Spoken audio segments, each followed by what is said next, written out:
Matthew chapter 9. The healing of a paralytic. He entered a boat, made the crossing, and came into his own town. And there people brought to him a paralytic lying on a stretcher. When Jesus saw their faith, he said to the paralytic, "Courage, child, your sins are forgiven." At that, some of the scribes said to themselves, "This man is blaspheming." Jesus knew what they were thinking, and said, "Why do you harbor evil thoughts? Which is easier, to say, 'Your sins are forgiven,' or to say, 'Rise and walk'? But that you may know that the Son of Man has authority on earth to forgive sins," he then said to the paralytic, "Rise, pick up your stretcher, and go home." He rose and went home. When the crowd saw this, they were struck with awe and glorified God who had given such authority to human beings. The call of Matthew. As Jesus passed on from there, he saw a man named Matthew sitting at the customs post. He said to him, "Follow me." And he got up and followed him. While he was at table in his house, many tax collectors and sinners came and sat with Jesus and his disciples. The Pharisees saw this and said to his disciples, "Why does your teacher eat with tax collectors and sinners?" He heard this and said, "Those who are well do not need a physician, but the sick do. Go and learn the meaning of the words, 'I desire mercy, not sacrifice.' I did not come to call the righteous but sinners." The question about fasting.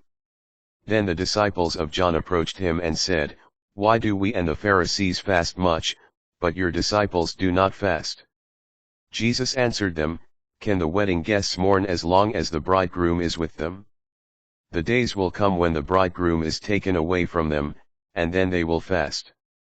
No one patches an old cloak with a piece of unshrunken cloth, for its fullness pulls away from the cloak and the tear gets worse. People do not put new wine into old wineskins. Otherwise the skins burst, the wine spills out, and the skins are ruined.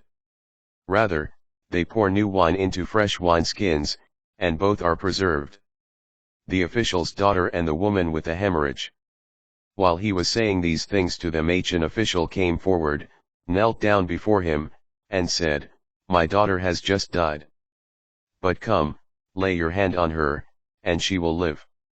Jesus rose and followed him, and so did his disciples. A woman suffering hemorrhages for 12 years came up behind him and touched the tassel on his cloak. She said to herself, "If only I can touch his cloak, I shall be cured." Jesus turned around and saw her, and said, "Courage, daughter. Your faith has saved you." And from that hour the woman was cured. When Jesus arrived at the official's house and saw the flute players and the crowd who were making a commotion, he said, "Go away. The girl is not dead but sleeping." And they ridiculed him. When the crowd was put out, he came and took her by the hand, and the little girl arose. And news of this spread throughout all that land. The healing of 2 blind men. And as Jesus passed on from there, 2 blind men followed him, crying out, "Son of David, have pity on us." When he entered the house, the blind men approached him, and Jesus said to them, "Do you believe that I can do this?" "Yes, Lord," they said to him.